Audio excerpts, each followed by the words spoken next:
Alright, gang. This is Asen again, here from the Quest. This one is Retaliation, Rescue, Executing. Uh, this is when we started to, the last video you saw it, we were planning this, and this one's the first of our rescues. Okay, we did a roll call and everyone was in place. For the first time, I had real live map in front of me. Most of it was drawn by the volunteers due to the lack of maps with real streets and our information.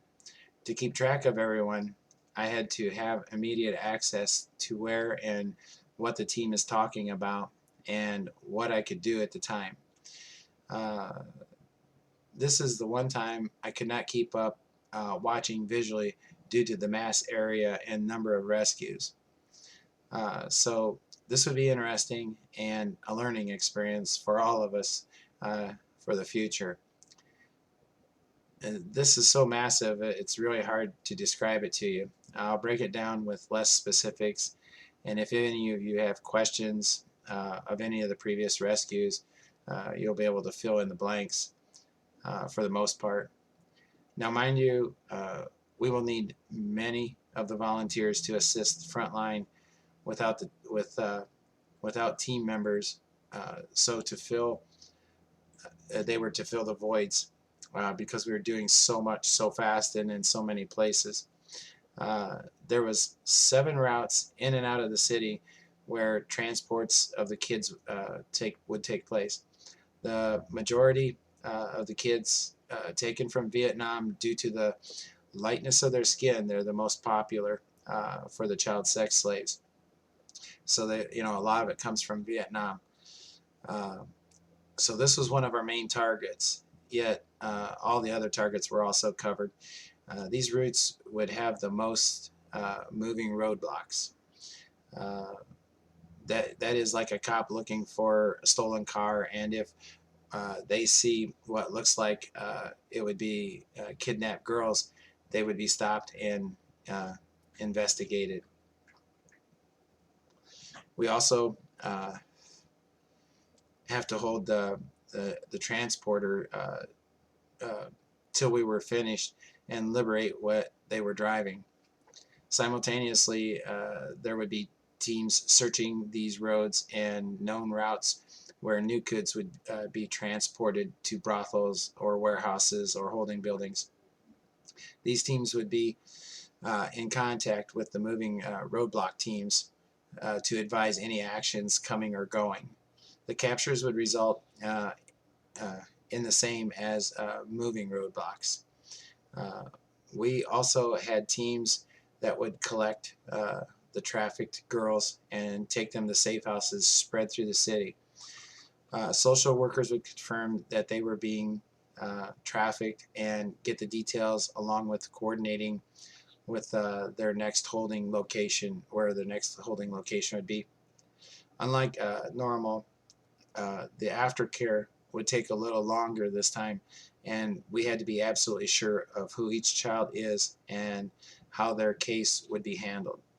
So very important, medical attention would be provided, enough to get them to one of the larger safe houses far from the area we would be working in. Anyone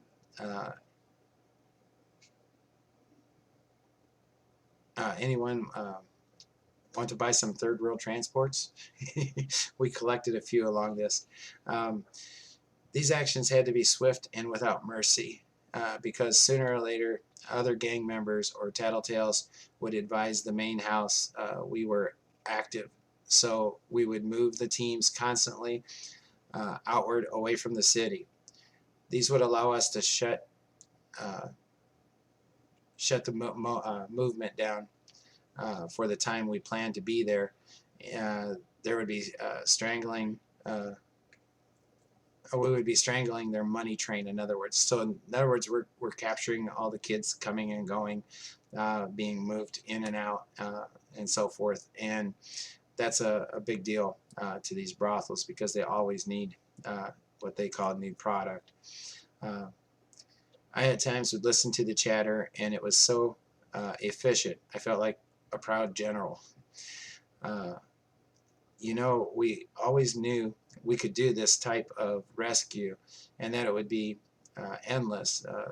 This is a big business, and a new crop of young girls is always in demand.